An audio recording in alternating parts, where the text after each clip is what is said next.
Nunca pensé que mi vida daría un giro tan brusco en un solo minuto.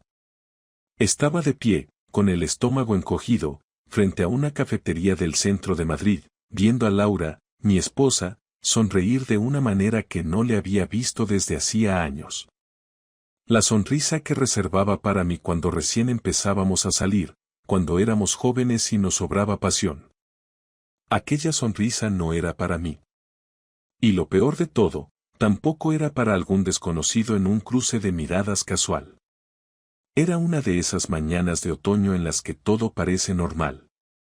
Yo había salido del trabajo para comprar un café y estirar las piernas, algo que hacía a menudo para despejarme de las interminables horas frente a la pantalla.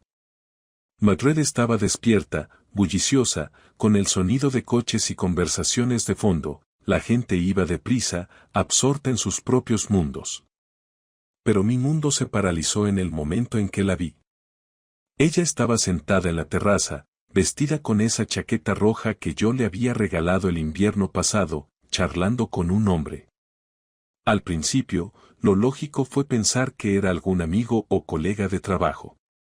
Claro, todo esto tendría sentido si no fuera por el brillo en sus ojos, por la manera en que él la miraba, por la forma en que sus manos se rozaban levemente, como si estuvieran contando un secreto.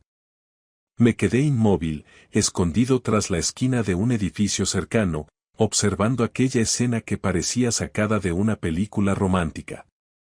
Mi primer instinto fue acercarme y preguntarle qué estaba pasando, pero algo me detuvo. Quería ver más, necesitaba entender. Sentía como si estuviera en una especie de trance, con los latidos de mi corazón golpeando fuerte en mis oídos, ahogando todo lo demás. Laura se inclinó hacia él, y él hizo lo mismo, acortando la distancia hasta que sus frentes casi se tocaban. La risa de ella, ligera y suave, atravesaba el aire, y me dio la sensación de que era un sonido que no escuchaba en mucho tiempo. ¿Cuándo había dejado de reír así conmigo? No sé cuánto tiempo estuve parado ahí, viendo cómo mi esposa se convertía en una completa desconocida a apenas unos metros de mí. Podría haber pasado un minuto o una hora, pero, de alguna forma, esa imagen quedó grabada en mi mente como una cicatriz. Podría detallar cada gesto de ella, cada mirada, el leve movimiento de su mano cuando él se la sujetó, esa especie de caricia que uno solo se atreve a hacer cuando hay confianza. Ese hombre no era un colega, no era un amigo. Eso me quedó claro. Algo en la forma en que ella le devolvía la mirada, en la suavidad de sus sonrisas, me hizo sentir como si me hubiera quedado al margen, fuera del cuadro de mi propia vida. Decidí alejarme. No podía enfrentarme a esa situación sin tener claro qué era lo que realmente estaba pasando. No quería armar una escena en plena calle, ni hacer algo de lo que después me arrepentiría. Así que di la vuelta y regresé al trabajo, aunque lo de trabajo fue un decir. Aquel día fue un desorden, me senté frente a la computadora sin poder concentrarme en nada de lo que debía hacer. Mi mente seguía atrapada en esa imagen de Laura y aquel tipo, en la manera en que le sonreía, en cómo se había dejado acariciar como si nada importara. Intentaba recordar si alguna vez ella se había reído así conmigo, si yo la había visto con esos ojos brillantes de complicidad en los últimos años, y la respuesta era dolorosamente obvia. Pasé la noche en el sofá, y Laura llegó tarde, mucho después de la cena, con una excusa sencilla, una reunión se alargó. No quise darle más vueltas, simplemente asentí, como un autómata. Ella fue a ducharse y luego a la cama, mientras yo me quedé en el salón, sintiendo una especie de parálisis, de miedo a preguntar, a saber más. Tal vez estaba imaginando cosas, me decía. Tal vez mi cabeza estaba buscando problemas donde no los había, pero algo me decía que no era paranoia. Que todo esto era real. Los días siguientes me los pasé observando, intentando averiguar cómo Laura había cambiado. Me percaté de cosas que había ignorado antes. Ella estaba más distante, su teléfono parecía ser una extensión de su mano, y cada vez que sonaba, se aseguraba de girarse para que yo no pudiera ver quién la llamaba. Había empezado a pasar más tiempo en reuniones, y cuando le preguntaba cómo había estado su día, sus respuestas eran cortas, casi de compromiso. La sentía ausente incluso estando presente, como si su mente estuviera en otro sitio, con alguien más. Todo esto comenzó a romperme, a desgastarme. Me encontraba buscando cualquier excusa para irme a la cama temprano, para no tener que enfrentarme a su indiferencia. No fue hasta un miércoles, una semana después de verla en aquella terraza, que tomé una decisión. Si había algo que temía saber, algo que ella no me quería decir, tendría que descubrirlo yo mismo. Así que esa noche, después de que ella se fue a dormir, me senté en la cocina, con el silencio de la madrugada como único testigo, y me pregunté si realmente quería saber la verdad. Si de verdad quería desenterrar lo que sospechaba, aunque pudiera destruir lo que habíamos construido durante tantos años. Al final, el deseo de no ser un tonto, de no quedarme a un lado sin saber, fue más fuerte que cualquier miedo. La verdad sería lo que fuera, pero al menos me daría respuestas. Al día siguiente, en lugar de ir a trabajar, decidí seguirla. No fue difícil, ella tenía una rutina bien establecida, y yo la conocía al dedillo. Salió de casa temprano, con la excusa de una reunión importante. Yo me subí a mi coche unos minutos después y la seguí, con el corazón golpeando en el pecho como si fuera a estallar. Intentaba no hacer ruido, mantener la distancia, ser lo más discreto posible. No quería perderla de vista, pero tampoco quería que me descubriera. Era un juego de paciencia y nervios. A cada semáforo en rojo, a cada cambio de dirección, temía que me hubiera visto, que supiera lo que estaba haciendo. Finalmente, llegó a una cafetería en el centro. Aparqué a unos metros de distancia y la vi bajar del coche, mirando a ambos lados, como si buscara a alguien. Y ahí estaba él. El mismo tipo de la terraza, esperando fuera, con una sonrisa casual y una mano en el bolsillo. Ella se acercó y lo saludó como quien encuentra a un viejo amigo, con una familiaridad que me revolvió el estómago. Se tomaron de la mano, como si nada más existiera, y caminaron juntos hacia el café. La escena era tan común, tan cotidiana, que podría haber pasado desapercibida para cualquiera. Pero para mí, aquel gesto significaba el fin de todo. La certeza de que Laura estaba viviendo otra vida, una en la que yo no tenía cabida. No hacía falta que me dijeran nada, no hacía falta confrontarla ni preguntarle. Lo estaba viendo con mis propios ojos, y la imagen me dolía más de lo que hubiera podido imaginar.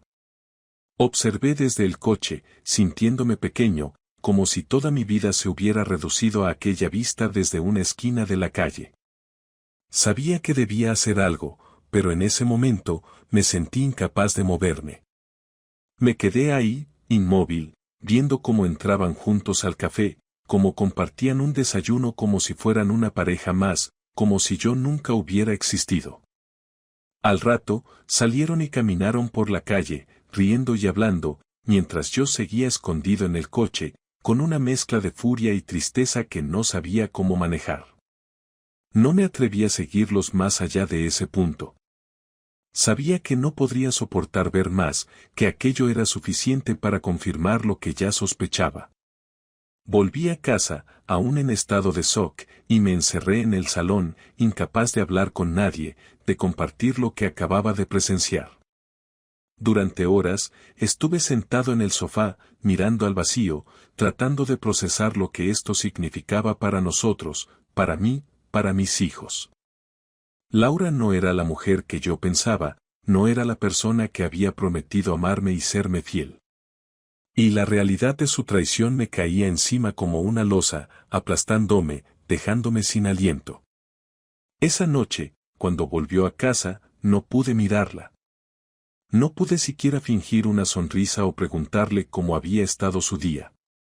Me limité a observarla de reojo mientras se movía por la casa, mientras cenaba, mientras se preparaba para ir a dormir, como si nada hubiera pasado.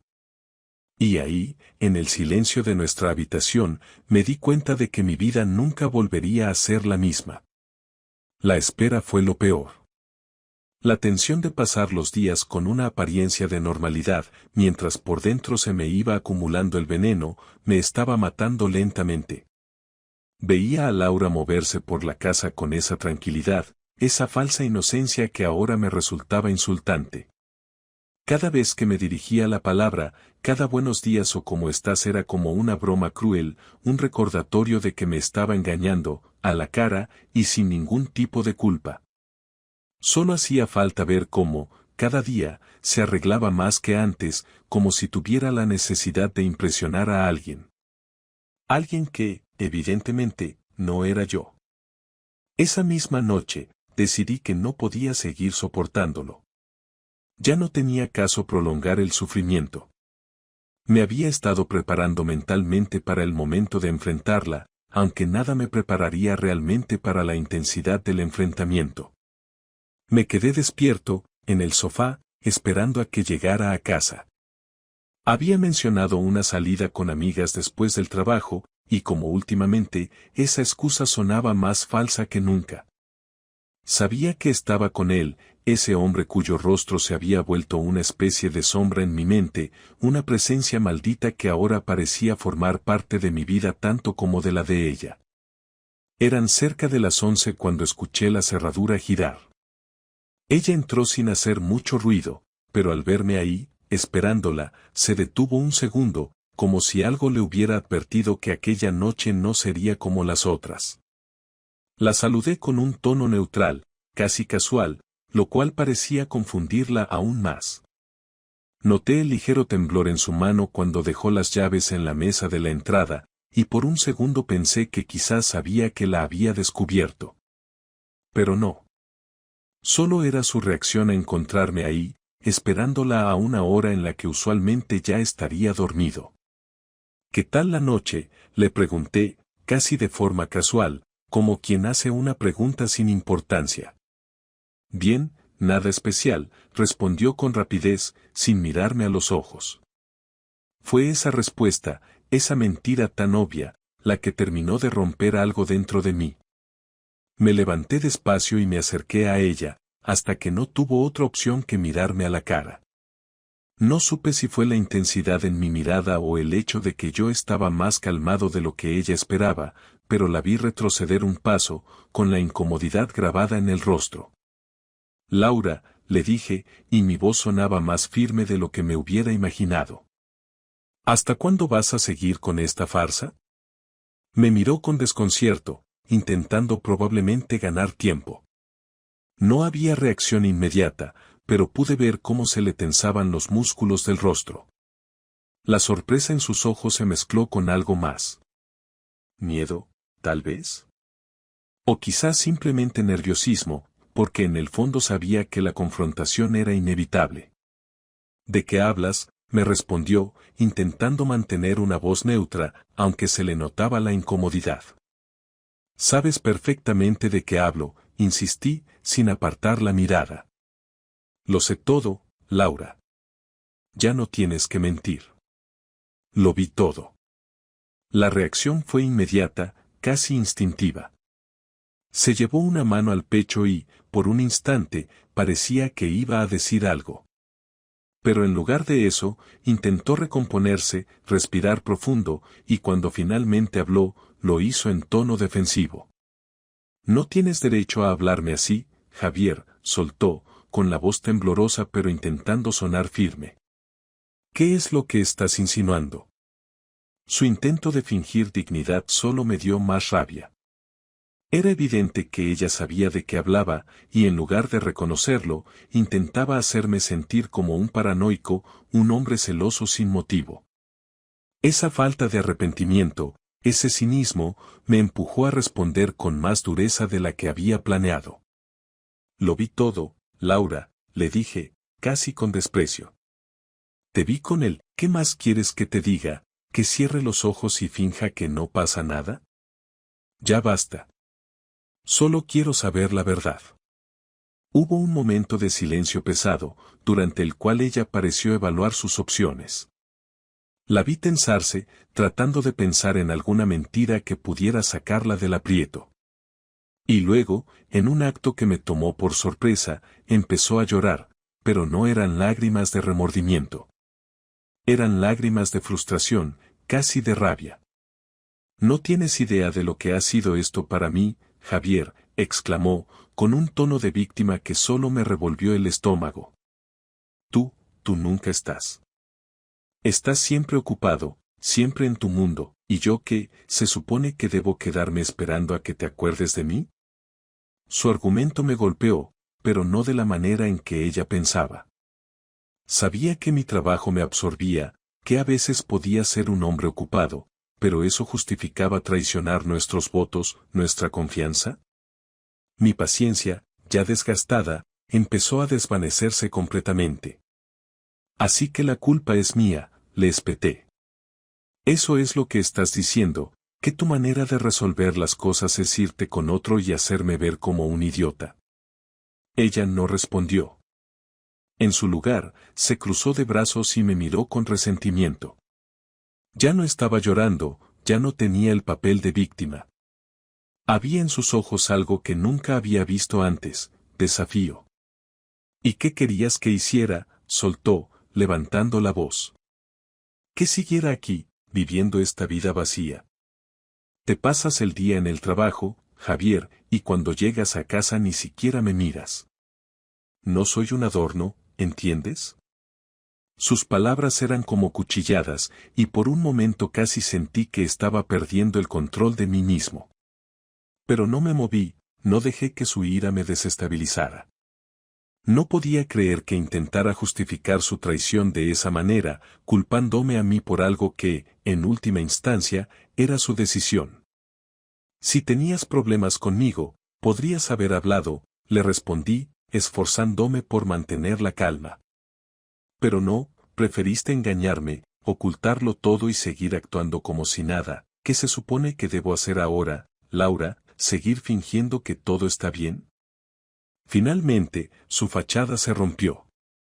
Dejó de mirarme con desafío y apartó la mirada, mordiéndose el labio, como si de repente se diera cuenta de las consecuencias de sus actos. Hubo un instante en que pensé que iba a disculparse, que iba a mostrar algún tipo de arrepentimiento. Pero, en lugar de eso, lo único que salió de su boca fue un susurro frío, casi mecánico. No creo que puedas entenderlo, Javier.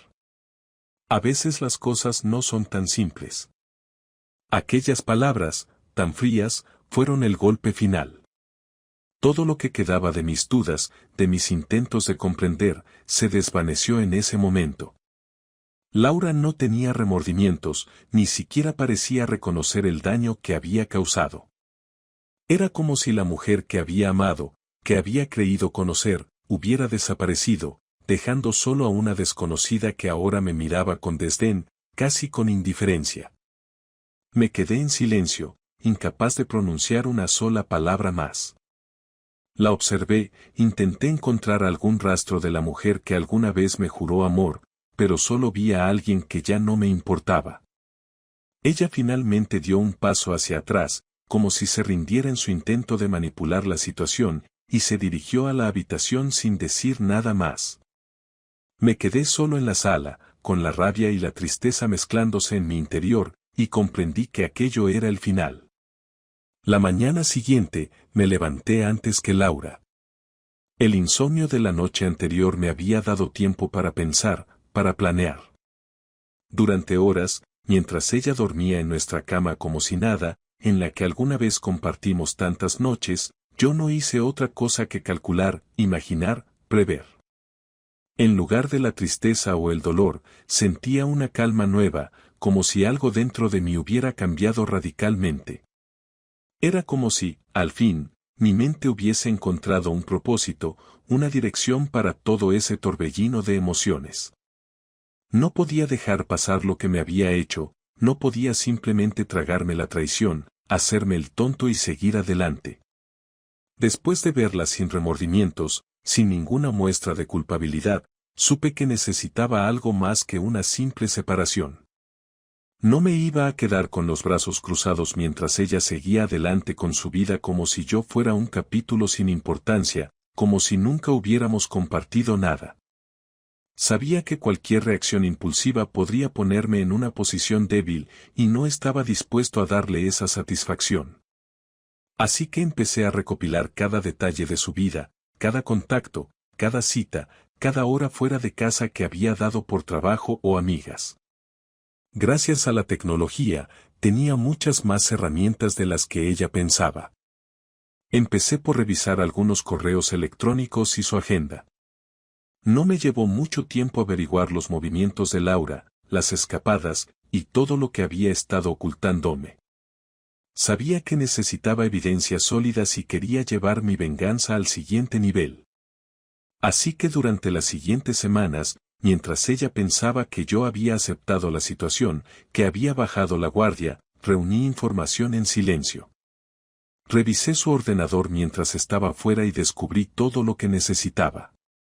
Fotos, mensajes, citas registradas, reservas de hotel. No solo la había engañado él, sino que ambos lo habían hecho en nuestra ciudad, en los mismos lugares que solíamos frecuentar juntos. Mi plan no solo incluía dejarla, sino también asegurarme de que, cuando se acabara todo, ella pagara cada centavo de su traición. Contacté a un abogado especializado en divorcios complejos y le di todos los detalles que había recopilado, cada prueba y cada testimonio que pudieran servirme. Él me explicó que, dada la cantidad de evidencias de infidelidad que tenía en mis manos, las condiciones de la separación podían inclinarse a mi favor. Así que me puse manos a la obra, organizando cada pieza de información para hacerle imposible refutar lo que había hecho. Mientras yo avanzaba en mi estrategia, Laura seguía su vida como si nada. Me observaba en casa, sin saber qué estaba planeando, mientras yo mantenía un tono casi neutro con ella. No discutía, no mencionaba nada, actuaba como si todo estuviera en calma, sin dejar entrever mis verdaderas intenciones. Si ella creía que mi silencio era señal de resignación, pronto vería cuánto se equivocaba. Una vez que tuve todo listo, decidí ir un paso más allá. Mi abogado me había recomendado no hacer nada impulsivo, no confrontarla hasta que todo estuviera completamente asegurado. Sin embargo, eso no me impidió hacer un pequeño ajuste en la escena final de nuestra vida juntos. Sabía que su amante trabajaba en una oficina del centro, así que me las arreglé para que recibiera una llamada, una invitación para una reunión importante. Yo sabía que, al ver mi número en el identificador, pensaría que era Laura quien lo contactaba, ya que ella siempre usaba mi móvil para llamadas urgentes cuando olvidaba el suyo en casa. El día de la reunión, ambos fueron a la oficina de mi abogado. Al entrar, los dos mostraron expresiones de confusión. Lo primero que hice fue saludarlos con una sonrisa tan neutral como el tono que había mantenido en casa. Los dejé que se sintieran cómodos, que se preguntaran qué estaba pasando. Ambos intentaron actuar con naturalidad, pero el nerviosismo en sus miradas era obvio. Laura miró de reojo al tipo, y yo solo observé cómo ambos intercambiaban gestos de incomodidad. Cuando estuvieron listos, saqué una carpeta y, sin mucha ceremonia, la dejé sobre la mesa. Todo está aquí, les dije, señalando las evidencias que había reunido. Mensajes, citas, fotos. Cada minuto que ustedes dos me han robado. Ambos palidecieron al ver que, en efecto, cada uno de sus encuentros estaba documentado con una precisión que ninguno de los dos habría podido imaginar. Laura intentó decir algo, balbuceó alguna excusa, pero la interrumpí sin darle oportunidad de terminar. No quiero escuchar tus excusas, le dije, mirándola directamente. Esto no se trata de una conversación o de una reconciliación.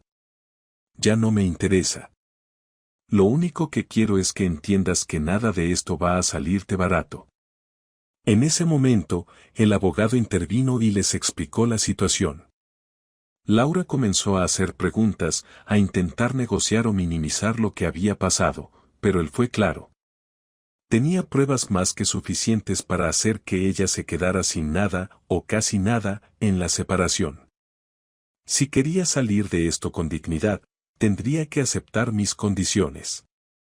La reacción en su rostro fue una mezcla de incredulidad y rabia contenida. Intentó resistirse, decir que yo estaba siendo injusto, pero en el fondo ambos sabíamos que no tenía otra salida. El tipo no dijo una sola palabra durante todo el tiempo.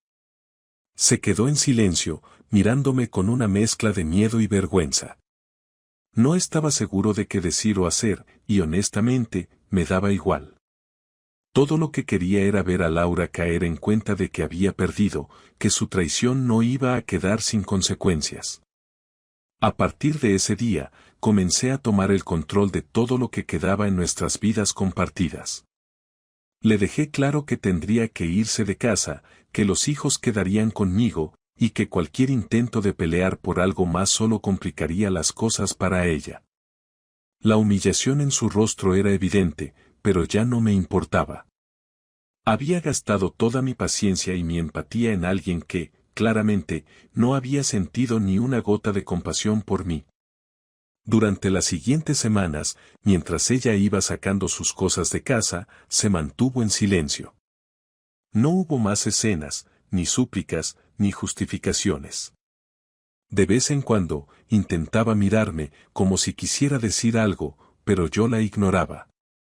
Sabía que cualquier palabra, cualquier gesto de arrepentimiento era solo para aliviar su propia culpa. Ahora, ella había quedado en la posición que merecía, la de alguien que había perdido todo por su propio egoísmo y su falta de lealtad. El día que terminó de llevarse sus cosas, no hubo despedidas. No hubo palabras finales, ni disculpas forzadas. Solo me miró una última vez antes de cerrar la puerta detrás de ella. Quizás esperaba algún tipo de señal de perdón, de reconciliación, pero no hubo nada. Solo silencio. Después de ese último día, comencé a sentir una especie de paz, una tranquilidad que no había tenido en mucho tiempo. Sabía que, por fin, había hecho lo correcto, que no me había quedado callado ni había dejado que su traición me destruyera. Al final, fui yo quien decidió cómo terminaría nuestra historia, y eso era lo único que me importaba. Pasaron días después de que Laura se fue de casa. Al principio, el silencio en el hogar era incómodo. Marta y Pablo, nuestros hijos, apenas hablaban. Ambos habían notado la distancia entre su madre y yo durante esos meses previos, pero ninguno entendía la magnitud de lo que había pasado. Tampoco era fácil explicarlo. Marta, con 10 años, aún veía el mundo en blanco y negro. Pablo, con sus 13, era un poco más perceptivo. Creo que, de alguna manera, intuía lo que había sucedido, aunque no podía ponerlo en palabras. Decidí que la única manera de manejar la situación era con sinceridad. No quería mentirles ni inventar excusas. Llamé a los dos un sábado por la mañana, cuando estábamos solos en la casa. Me senté en el salón con ellos y les expliqué, sin entrar en detalles explícitos, que mamá y yo habíamos decidido separarnos. Fue difícil ver sus caras cambiar de la incredulidad a la tristeza. A Pablo, le expliqué que a veces las personas cambian, que no siempre podemos controlar cómo resultan las relaciones. Él, por supuesto, quería respuestas más directas. Quería saber por qué, cómo había pasado todo, pero solo pude decirle que, a veces, aunque queramos, las cosas no funcionan. Ese fue uno de los momentos más duros, más devastadores, y al mismo tiempo, más reveladores. Me di cuenta de que necesitaba aceptar que esto era el final, que nada de lo que había intentado hacer en esas semanas para enfrentar a Laura o buscar justicia cambiaría el hecho de que mis hijos ahora tendrían que vivir en un hogar dividido. Ver sus reacciones, su dolor, me hizo sentir una mezcla de rabia y culpa, pero también comprendí que necesitaba tomar esta oportunidad para construir algo nuevo. Algo en lo que ellos pudieran sentirse seguros y protegidos, sin mentiras ni traiciones. Laura y yo nos encontramos por última vez unos días después de esa conversación con los niños. Ella me había enviado un mensaje, diciendo que quería hablar, y aunque cada parte de mí quería rechazarla, sabía que había cosas que aún necesitábamos resolver. Nos encontramos en una cafetería cerca de nuestra antigua casa, un lugar neutral y público, donde ninguno de los dos podría permitirse una escena. Laura llegó con aspecto cansado, ojeras que ni el maquillaje podía ocultar. Parecía insegura, como si estuviera buscando las palabras adecuadas desde antes de llegar. No me molesté en saludarla con cordialidad, solo me limité a un asentimiento.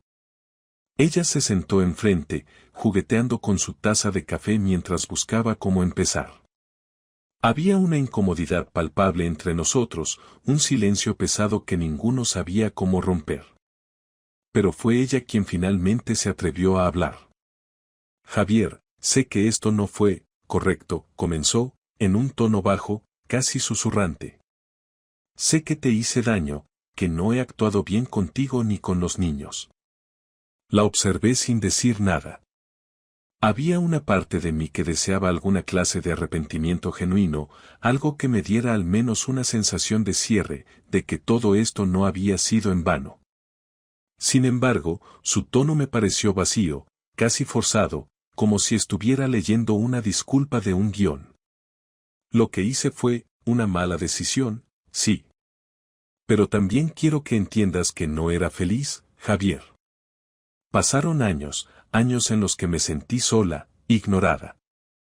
Y sé que eso no excusa nada, pero es la verdad.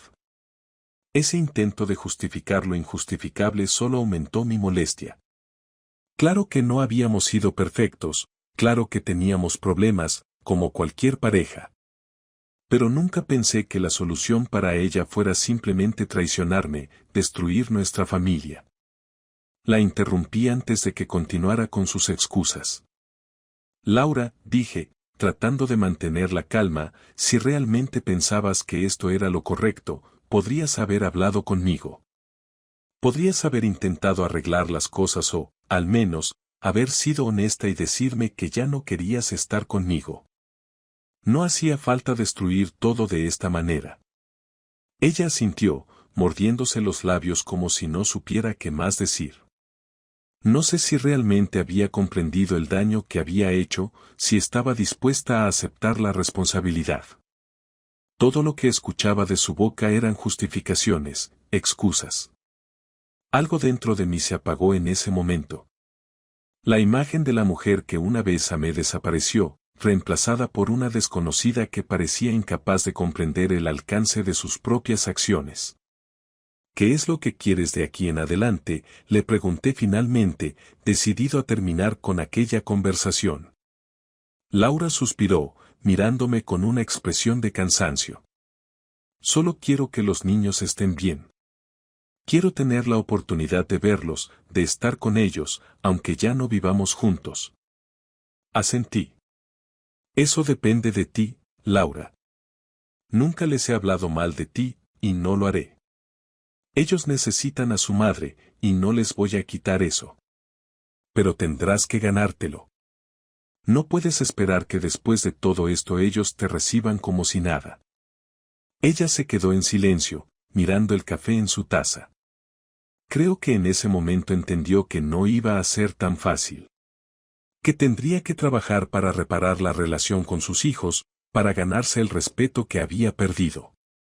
En ese sentido, sentí una especie de alivio, un pequeño consuelo al ver que, al menos, las cosas no se le iban a facilitar solo por una disculpa vacía. Finalmente, nos despedimos sin grandes ceremonias. No hubo promesas de mantener el contacto, ni intentos de reconciliación. Ambos sabíamos que aquello era el cierre, la última conversación antes de que cada uno siguiera su propio camino. Nos fuimos en direcciones opuestas al salir de la cafetería, y mientras caminaba de regreso a mi coche, sentí una calma extraña, una especie de vacío, pero al mismo tiempo, una libertad que no había sentido en años. De camino a casa, pensé en mis hijos, en cómo podría ayudarles a superar esto, a adaptarse a esta nueva vida sin resentimientos ni odios.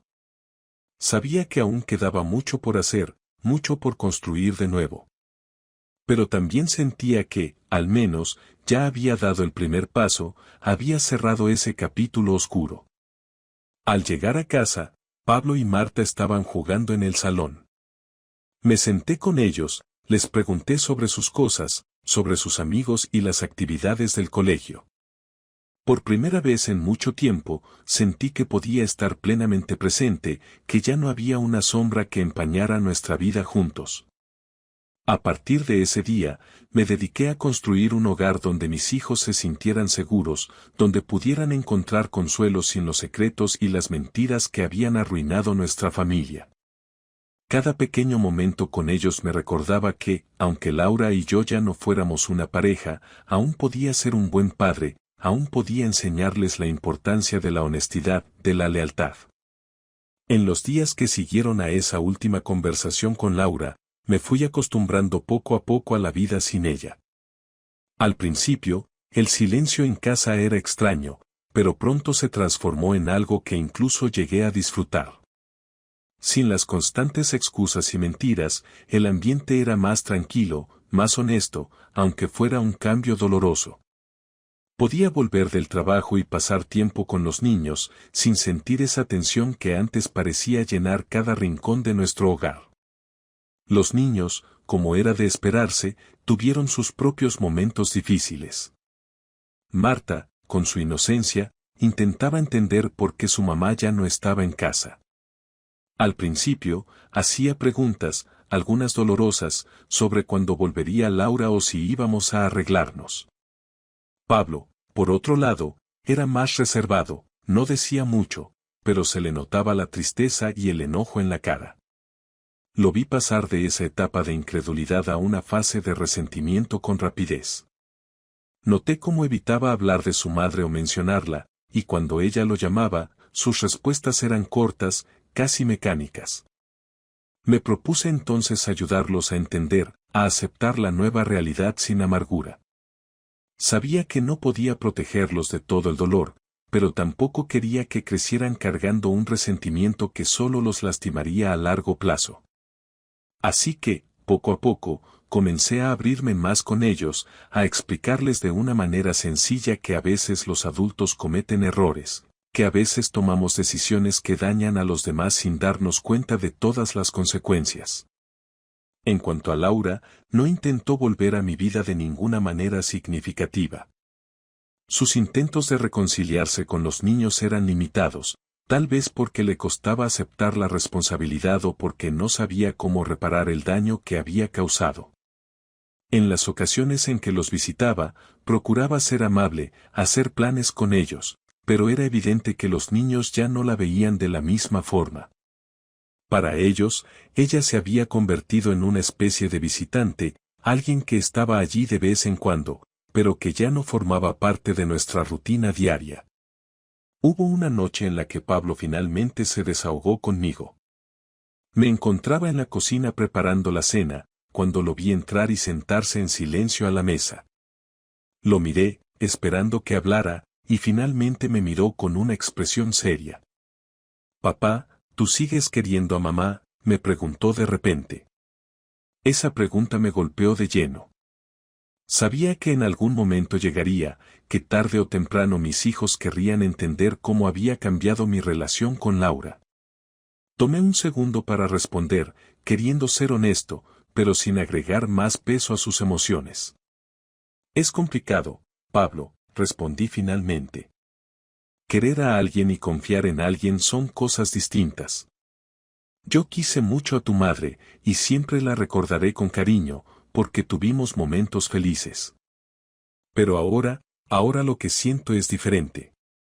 Lo que importa es que los quiero a ustedes, y que siempre voy a estar aquí para ustedes. Él asintió, procesando mis palabras en silencio, y luego añadió, «Yo creo que no puedo quererla igual, papá. No después de lo que nos hizo». Quise decirle que no tenía que decidirlo ahora, que podía tomarse su tiempo para procesar sus emociones. Pero vi en su cara que estaba decidido, que este episodio había cambiado algo en su corazón y que, aunque fuera doloroso, era una realidad que tendría que aceptar. Mientras tanto, yo también comencé a reconstruir mi vida. Empecé a retomar viejas amistades que había descuidado con los años, amigos con los que había perdido el contacto por las ocupaciones de la vida familiar. Algunos de ellos, al enterarse de mi situación, se mostraron más cercanos, ofreciendo apoyo en forma de conversaciones, salidas y, en general, ayudándome a sentir que no estaba solo en este proceso. También redescubrí pasatiempos que había dejado de lado, como el senderismo y la fotografía. Durante esos fines de semana en los que mis hijos se iban con su madre, aprovechaba para salir, para reconectar conmigo mismo en los lugares que solía visitar. Encontré en esos momentos de soledad una especie de paz, un respiro necesario para aclarar mi mente y darme cuenta de que, a pesar de todo, seguía adelante, que aún tenía una vida por vivir y construir. Con el tiempo, dejé de pensar en Laura como mi esposa y simplemente la vi como alguien de mi pasado, una persona que había sido parte de mi historia, pero que ya no influía en mi vida actual. Este cambio de perspectiva me liberó de muchas emociones negativas y me permitió enfocarme en lo que realmente importaba, ser un buen padre, un hombre íntegro y, sobre todo, alguien que podía estar en paz consigo mismo. Meses después, recibí una carta de Laura. Era breve, sencilla, escrita en un tono casi formal. En ella, me agradecía por ser respetuoso con los niños, por no hablar mal de ella y por permitirles seguir siendo parte de sus vidas, a pesar de todo. También mencionaba que había comenzado a ver a un terapeuta, que estaba tratando de entender sus errores y cambiar su manera de vivir y relacionarse. Decía que, aunque no esperaba ni buscaba una reconciliación conmigo, deseaba que algún día pudiéramos llevarnos de una manera amistosa, por el bien de nuestros hijos. No le respondí. No porque sintiera odio o rencor, sino porque ya no sentía nada. Aquella carta parecía un intento tardío de remediar algo que ya estaba más allá de la reparación. Para mí, esa etapa de mi vida había quedado en el pasado, y no había vuelta atrás. Sabía que tenía mucho que ofrecerle a mis hijos y que mi vida, ahora sin ella, tenía un propósito y una claridad que antes no había tenido. Finalmente, encontré un nuevo equilibrio. No fue fácil, y hubo momentos en los que me sentí abrumado, solo y perdido. Pero poco a poco, construí una rutina, una vida que se sentía mía, sin compromisos forzados ni promesas rotas. La traición de Laura me había enseñado a valorar mi propia compañía, a encontrar fuerza en mí mismo y a darle el valor adecuado a la lealtad, tanto hacia mí mismo como hacia los demás. Con el tiempo, los días se convirtieron en semanas, y las semanas en meses. Mis hijos, aunque aún enfrentaban sus propios desafíos emocionales, comenzaron a adaptarse a esta nueva dinámica. Empezamos a crear tradiciones propias, pequeñas rutinas que nos unían como familia. Los fines de semana eran nuestros momentos especiales, cine en casa, salidas al parque, paseos en bicicleta. Cada uno de esos momentos se convirtió en un recordatorio de que, aunque nuestra familia no era perfecta, aún podíamos encontrar felicidad y estabilidad en nuestra nueva vida juntos. Quizás algún día, Laura y yo podamos conversar sin resentimientos ni recriminaciones. Quizás algún día nuestros hijos puedan entender completamente lo que pasó y llegar a sus propias conclusiones. Pero, por ahora, me conformo con saber que he hecho todo lo posible para darles un hogar seguro y una vida estable. Lo que aprendí de todo esto es que, a veces, las personas que creemos conocer mejor son las que terminan sorprendiéndonos más. Y aunque esos momentos de traición y dolor son inevitables, también pueden enseñarnos a ser más fuertes, más sabios y más capaces de enfrentar lo que venga. Ahora, cuando miro hacia el futuro, lo hago con esperanza.